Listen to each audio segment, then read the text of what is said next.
해보셨겠죠. 이 세상의 삶 다음에 내세의 삶은 어떤 것일까? 성도들이 그런 생각을 하시면서 그 내세에 대한 생각을 이렇게 저렇게 많이 해보셨을 텐데, 그 내세에 대한 생각이 성도들마다 많이 틀리다는 것을 가끔 보게 됩니다. 그리고 어떤 분들은 아예 내세에 대한 생각이 별로 없이 이게 교회 출석하시는 분들도 있고 말이죠. 또 내세에 대한 어떤 그런 생각들이 뭐 어떤 사람들이 간증했던 내용들 뭐 그런 것을 기초로 한다든지, 아니면 이렇게 시중에 돌아다니는 책들, 그래서 뭐 죽음 그 이후 뭐 이런 책들을 읽는다든지, 아니면 내가 다녀온 지옥의 광경 뭐 이런 책들을 읽는다든지, 그래서 그런 책들을 생각을 하면서 나름대로 여러 가지 내세의 생각들을 하고 신앙생활하는 분들이 많으시더라고요. 그런데 이 여러 가지 그 들려지는 내세의 그 간증들이나 또 그런 어떤 책들의 내용들, 그런 것들은 성경적이라고 말하기는 좀 곤란한 것들이 많이 있어요. 왜냐하면 주관적인 체험들이기 때문에 그러한 것들을 읽으실 때는 좀 조심해서 읽으셔야 되죠. 그러니까 그렇게 그럴 수도 있겠구나, 그러고 그냥 참조하시는 정도가 돼야 되지, 그런 책들을 마치 성경책인 양, 그리고 그게 확실히 그런 것인 양 이렇게 생각하시는 것은 조심하실 필요가 있습니다. 며칠 전에도 보니까 그 개그우먼인가요? 뭐 이경희 씨가 그 자기 어떤 그런 특별한 체험을 얘기를 하던데, 뭐 이제 무대에서 공연을 하다가 마이크를 2개 들었는데 뭐 갑자기 뭐 감전 사고가 나가지고 갑자기 뒤로 다 자빠졌는데, 그 순간적인 상황인데 잠깐 자기 너무 뒤로 다 자빠져가지고 저 의식이 없는 상태, 뭐 그런 상태가 됐었는데, 이렇게 보니까 자기는 이렇게 앉아서 일어서는데 보니까 자기 그 누워 있는 자기 몸이 보이더라나요. 뭐 그렇게 이야기를 하면서 유체 이탈의 경험을 했다, 뭐 그런 얘기를 하더라고요. 뭐 그런 경험이 있을 수도 있죠. 그런데 어쨌든 개인적이 발표한 어떤 주관적인 경험들이나 또 어떤 주관적인 책들의 내용들을 여러분들이 보시게 되면 그것이 성경에서 이야기하는 정확한 내용은 아니라는 사실을 꼭 기억을 하시고 조심해서 읽으실 필요가 있습니다. 오히려 그런 것들보다는 성경에서 죽음 이후의 모습을 그려주고 있는 부분들이 있지 않습니까? 그런 것들을 정확하게 잘 이해하고 있는 것이 더 필요하다 하는 것입니다. 바로 오늘 본문이 죽은 이후의 모습을 보여주는 힌트를 주는 그런 내용들이 나와 있는 것이지요. 내세의 모습을 보여주고 있습니다. 그러니까 서로 다른 모습 2군데를 보여주고 있는데, 이 내용을 살펴보면서 우리가 이 세상의 삶을 끝나고 난 뒤에는 바로 이러한 세상이 있겠구나 라고 하는 내세에 대한 이해가 좀 정확해지셨으면 좋겠다, 그런 생각이 있습니다. 그래서 이 말씀을 드리면서 예수님이 직접 말씀하신 내용인데, 우리 내세에 대한 어떤 그림들이 좀 정확하게 머릿속에 잘 그려질 수 있기를 원합니다. 오늘 본문의 내용은 여러분들이 잘 아시는 부자와 거지 나사로의 이야기입니다. 그러니까 부자는 이제 자색 옷을 입고 또 고운 베옷을 입고 호의호식하면서 호화롭게 살아갔던, 이 세상에서 무엇 하나 부족함이 없이 떵떵거리고 참 즐겁게 살았던 그 사람을 이야기하고 있습니다. 그런가 하면 그 대문 앞에서 거지로 살아갔던 나사로, 여기서 이 나사로는 요한복음 12장에 나와 있는 마리아 마르다의 오빠 나사로가 아닙니다. 그러니까 동명이인이라고 생각하시면 되겠습니다. 그런데 그 거지 나사로, 바로 그 부잣집 앞에 대문에서 이제 그 집에서 버리는 음식 찌꺼기를 먹으면서 살았던 홈리스 피플이에요. 그리고 그는 삶도 참 고달퍼가지고 온몸에 피부병이 나가지고 헌데라라 가지고 벅벅 긁으면서 아이고 힘들다 그러면서 살던 사람입니다. 그리고 심지어 개들이 와가지고 그 몸에 상처들을 핥아내는 그런 가운데 있는 아주 비참한 삶을 살아갔던 그러한 인물이죠. 이 2 사람이 오늘 내용의 제 주인공이 됩니다. 그런데 여기에서 보여주는 것은 2 사람이 이 세상을 살다가 둘 다 세상을 떠나게 되어졌는데, 그들의 간 곳이 서로 다른 곳을 가게 되어졌다 하는 내용이 오늘 본문에 나오고 있는 것이죠. 먼저 살펴볼 것은 바로 거지 나사로가 간 곳을 먼저 소개해드리고 싶습니다. 바로 거지 나사로가 갔던 곳은 안식이 있고 평안함이 있는 아브라함의 품, 바로 하나님의 나라를 보여주고 있습니다. 22절 보게 되면 천사 그 나사로가 죽은 후에 천사들에게 받들려 아브라함 품에 들어갔다 이렇게 되어져 있고요. 25절에 보게 되면 바로 그는 여기서 위로를 받고 있다 이렇게 이야기를 하고 있습니다. 나사로가 간 곳은 바로 쉼이 있는, 안식이 있는, 평강이 있는 하나님의 나라입니다. 그가 뭐 어떻게 해서 이렇게 하나님 나라를 갔을까? 뭐 다른 설명들이었기 때문에 이야기해 드릴 것이 없는데 그의 이름에서 힌트를 얻을 수가 있지요. 나사로라고 하는 이름 자체가 하나님이 도움이 되신다라는 이름의 뜻이에요. 그러니까 나사로는 비록 거지로, 홈리스 피플로 이 세상에서 천하게, 비참하게, 초라하게, 아픈 가운데 살았지만 그는 그러한 일들을 통해서 늘 하나님의 도움을 구하는 그런 마음을 가지고 살았던 것 같아요. 그러니까 믿음으로 하나님만을 바라보며 살았던 그런 인물이 아니었겠나 이렇게 보는 것이죠. 그러니까 이 나사로는 바로 그런 믿음을 통해서 하나님 나라에 갔다. 그래서 하나님 나라에 대한 설명은 요한계시록에 잘 나와 있습니다. 요한계시록 21장 3절 4절에 보게 되면 보라 하나님의 장막이 저들과 함께 있음에 하나님이 그들과 함께 계셨고, 그런데 그들이 있는 그곳은 눈물이 없는 곳, 눈물을 다 닦아주시고 그 안에는 슬픔이 없고 애통하는 것이 없고 아픈 것이 더 이상 없는 것, 이전 것은 다 지나갔음이로라 하면서 하나님의 나라를 쫙 묘사하고 있는 내용이 요한계시록 21장 3절 4절에 나오는 것이죠. 물론 그 뒤에 21장 9절부터 27절까지도 또 쭉 하나님의 나라에 대한 묘사가 자세하게 나오고 있습니다. 12진주문이 있고 말이죠.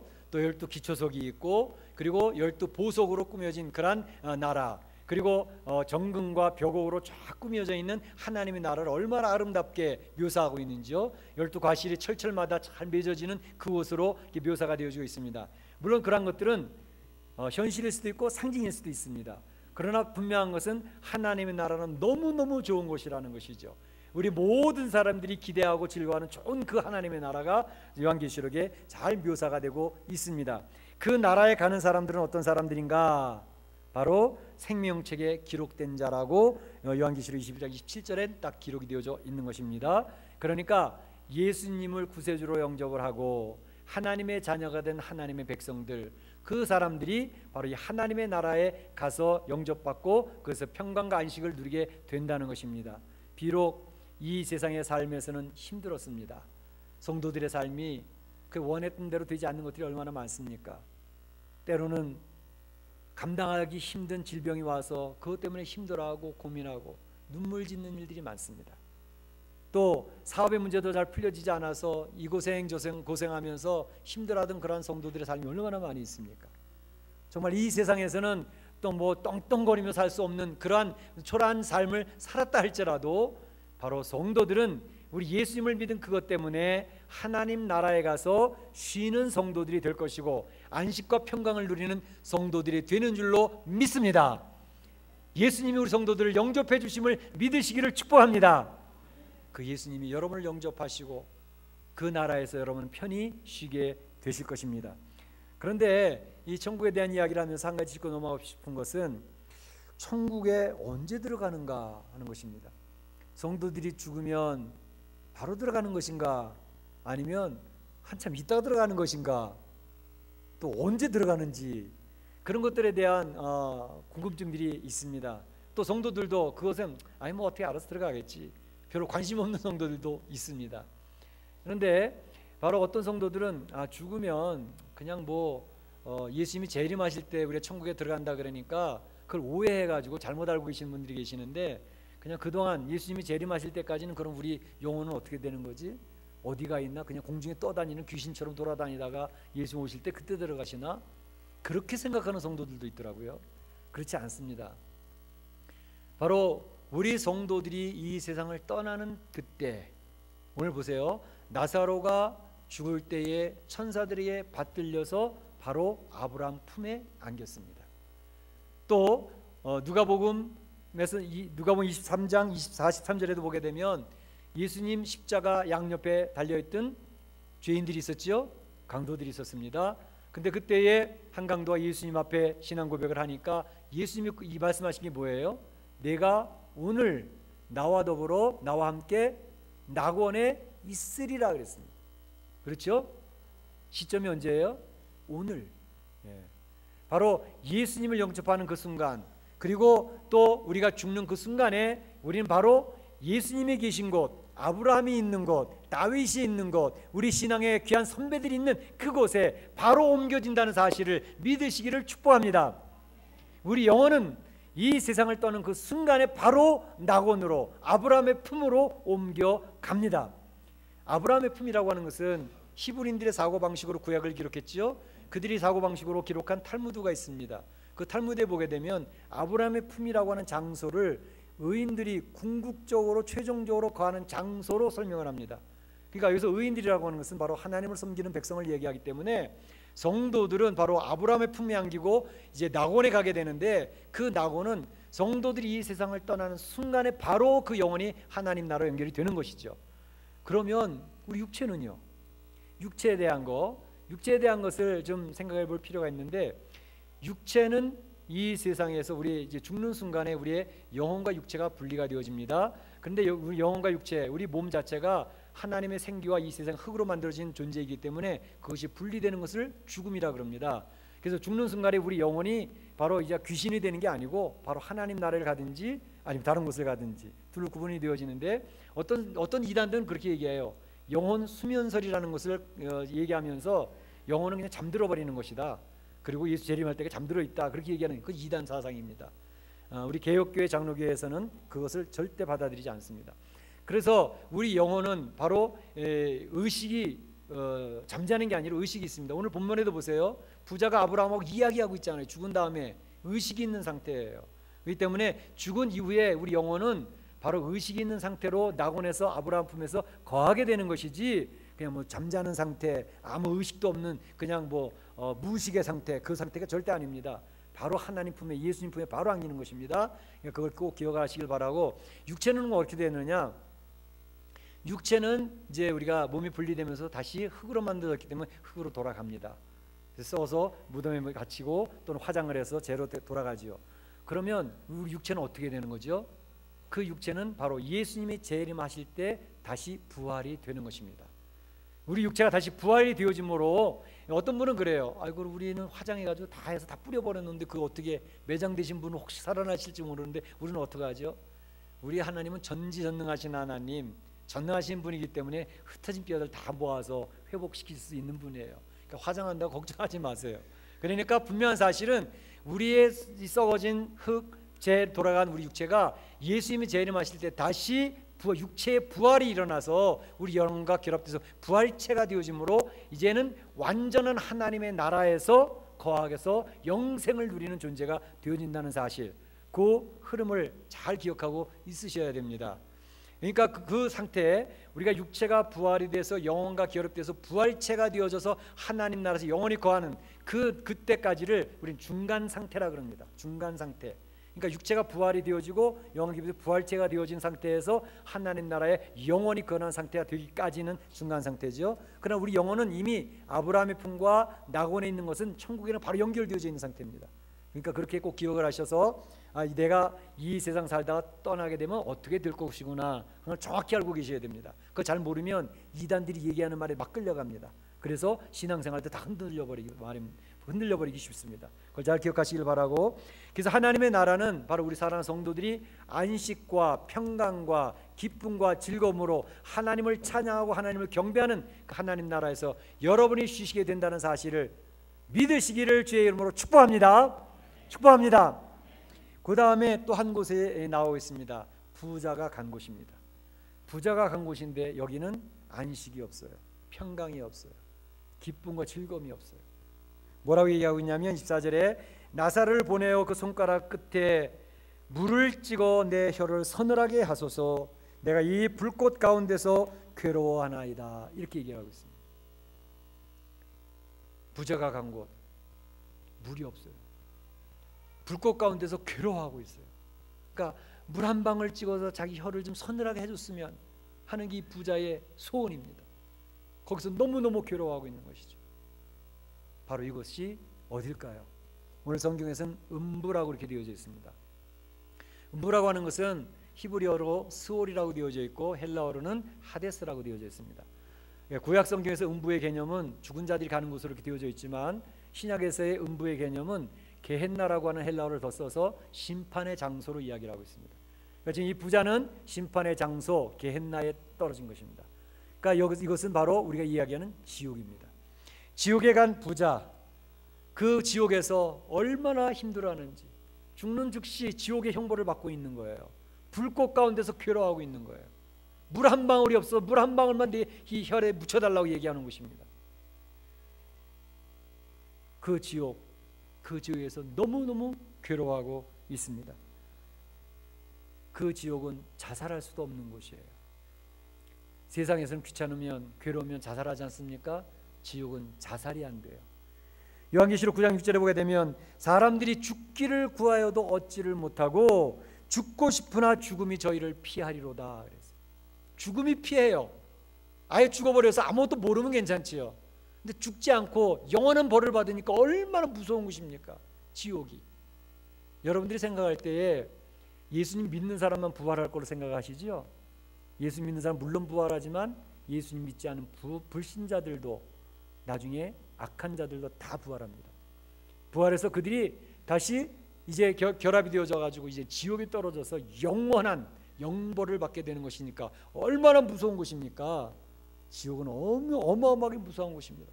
영원한 형벌을 받고 있는 곳이니까 죽을 수가 없어요. 천국과 지옥, 성경에서 분명히 가르치는 엄숙한 주제입니다. 그래서 이 천국과 지옥을 우리는 잘 알고 있어야 되는데 현대 최근의 신앙인들에게는 천국과 지옥에 대한 설교를 많이 안 합니다. 피합니다. 좋은 설교 주제들도 많은데 왜 무슨 지옥의 이야기를 이렇게 부정적으로 겁나게 그런 이야기를 합니까? 좀 축복 같은 거 이야기하고 좀 멋있게 사는 삶에 대해서 좀 얘기하고 이 세상 긍정적으로 살고 뭐 그렇게 좀 사는 그런 얘기 좀 많이 하시죠. 우리 힘으로도 살아갈 텐데.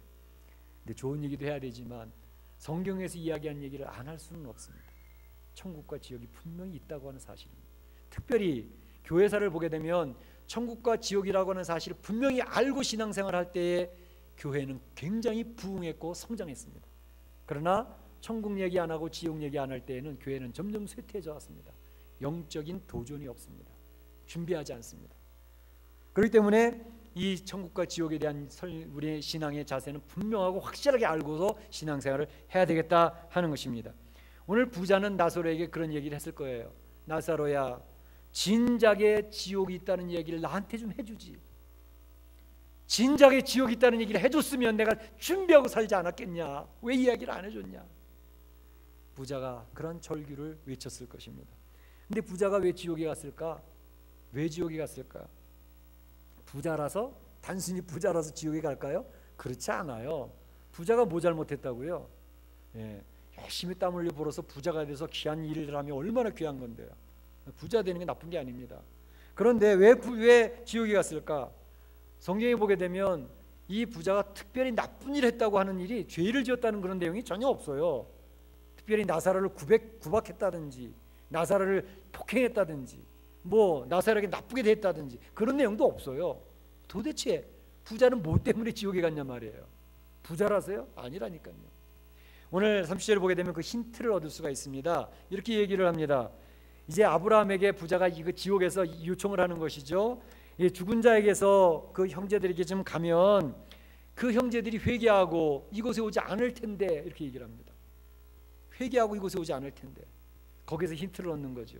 아하, 이 부자가 지금 이야기하는 내용을 보게 되면 자기가 회개하지 않았기 때문에 이 지옥에 왔구나 라는 생각을 한다는 것이죠. 회개하지 않았기 때문에 지옥에 왔다. 마틴 루터라고 하는 개혁자가 이제 천국과 지옥에 대해서 이야기를 하면서 천국에는 현판이 붙어 있을 것이다. 무슨 현판, 무슨 간판이 붙어 있냐고요? 거기에는 맨 들어간 입구에 오직 회개한 사람들, 회개한 자들이라고 하는 현판이 붙어 있을 것이다. 이렇게 이야기를 했습니다. 무슨 말이냐면 사실 우리 인생은 태어나면서부터 모두가 죄인이지 않습니까? 그렇기 때문에 지옥에는 죄인들이 갑니다. 천국에는요? 천국에는 어떤 사람들이 갈까요? 천국에는 의인들이 갑니다.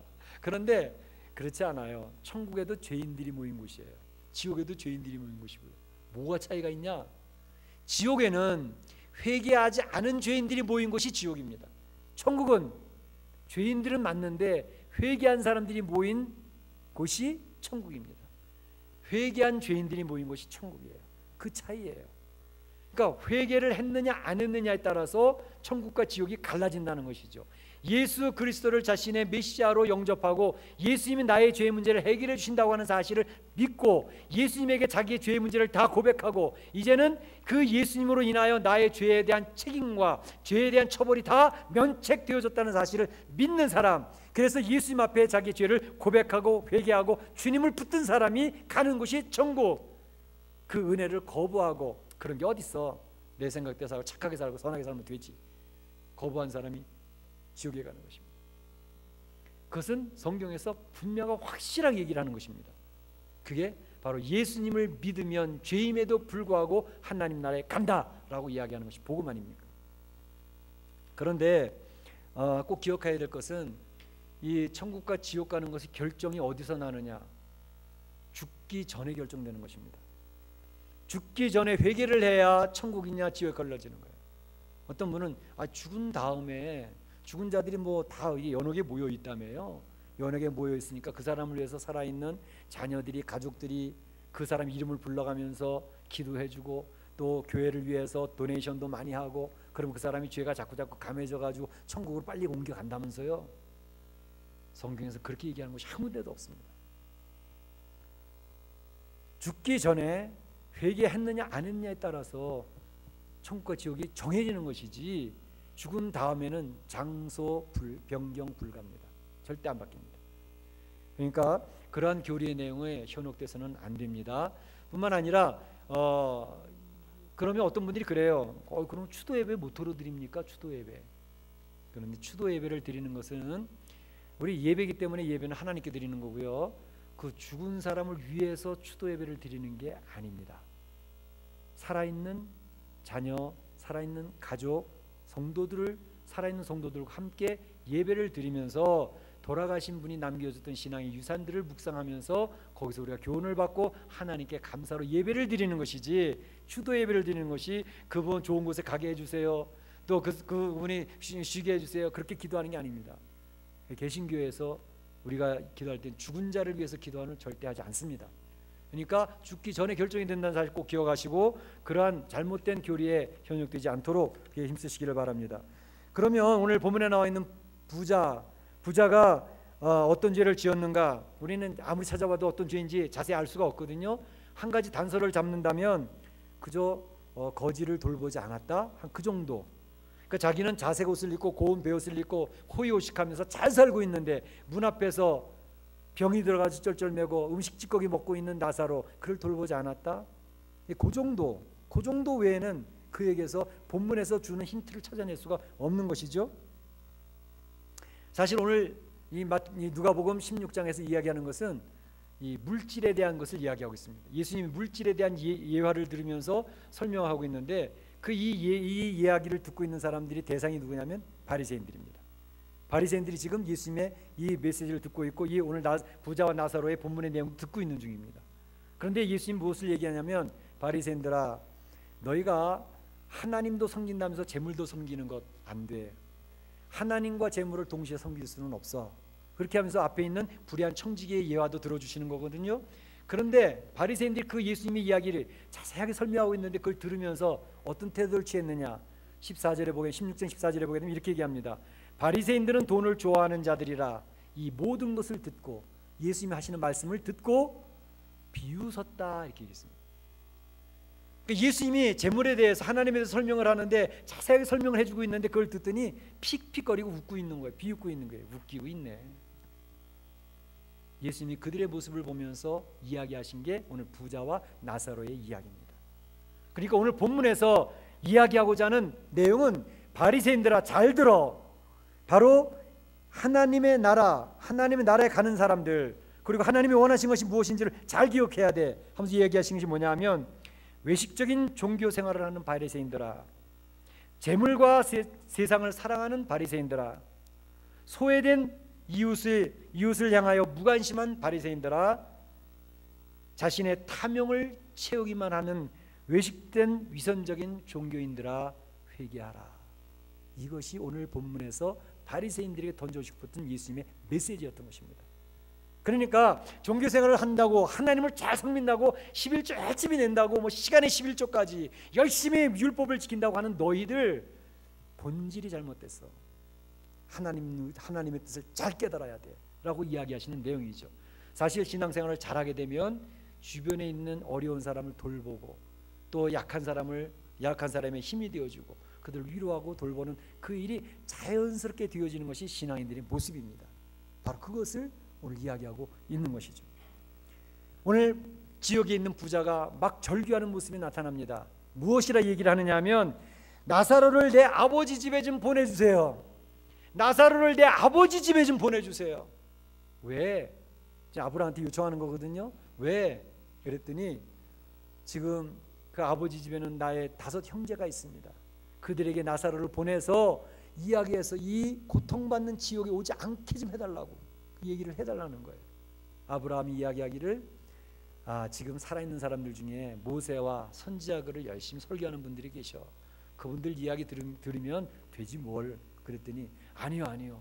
죽었던 사람이 살아서 가서 이야기를 하면 더 잘 들을 거 아닙니까? 그러니까 좀 나사로를 좀 보내달라고. 그랬더니, 얘야 잘 기억해라. 지금 살아있는 사람들이 설교하는데 그 말을 믿고 듣지 아니하면 죽은 사람이 부활해서 가서 이야기해도 전혀 믿지 않아. 왜 그런 줄 알아? 요한복음 12장에 바로 나사로가 죽었다 살아난 것을 예수님이 그 바리새인들에게 다 보여주고 서기관 제사장들 다 보여줬지만 그들은 감동 먹지 않았어. 믿지 않았어. 더욱더 예수님을 죽일 궁리를 했고 세밀한 계획을 짜서 예수님을 십자가에 못 박잖아. 죽었다 살아나는 사람의 이야기라도 듣지 않는다. 믿지 않는 사람은 절대 안 믿어. 그렇기 때문에 냅둬라. 그렇게 얘기를 하고 있는 것이죠. 그랬더니 이제 부자가 지금 이 자리에 예배드리고 있는 우리 성도들에게 부탁하지 않을까 싶어요. 멕시코 한인교회 성도들이여, 제가 청합니다. 제발 주변에 있는 사람들에게 지옥이 있다고 하는 사실을 좀 전해주세요. 천국이 있다고 하는 사실을 좀 전해주세요. 천국과 지옥을 제가 경험하고 있습니다. 지금 이 고통받는 이 지옥에 오지 않도록 살아있을 때에 예수님을 믿고 예수님 말씀대로 살아서 참으로 이 지옥에 오지 않는 그런 인생들이 많아지게 해달라고 지금 이 부자가 우리에게 요청하지 않을까, 그런 생각을 해봤습니다. 사랑하는 성도 여러분, 우리 사랑하는 성도들은 천국과 지옥이 있다는 사실을 정확하게 인식하시기를 바랍니다. 그리고 내가 이 세상을 떠나면 어떻게 천국을 가게 되는지, 또 썩어진 내 육체는 어떻게 부활이 되는지, 그리고 하나님의 나라는 어떻게 되어지는지, 그걸 정확한 그림을 가지고 계셔야 신앙생활을 똑바로 하실 수 있습니다. 특별히 지옥에 빠질 사람들이 우리 주변에 엄청나게 많지 않습니까? 가까운 가족부터 시작해서 친척과 친구들까지 그들에게 지옥에 대한 이야기를 분명히 해주시기를 바랍니다. 그래서 살아있을 때 준비를 해야지 죽은 다음엔 소용이 없습니다. 그래서 오늘 우리 사는 성도들이 이 내세에 대한 내용을, 그림을 정확히 가지고 계시면서 마음에 준비를 하셔서 나도 죽으면 그렇게 되는구나 준비하시고, 그래서 이 세상 살아 계실 때에도 하나님의 말씀을 순종하면 하나님의 나라를 맛봅니다. 천국을 경험하게 됩니다. 하나님 말씀 열심히 순종하시고 하나님을 경험하시는 가운데 이 세상 어려운 멕시코 이민의 삶 속에서 승리하는 사랑하는 성도들 다 되실 수 있기를 주의 이름으로 축복합니다. 축복합니다. 이 시간에 다 같이 한번 조용히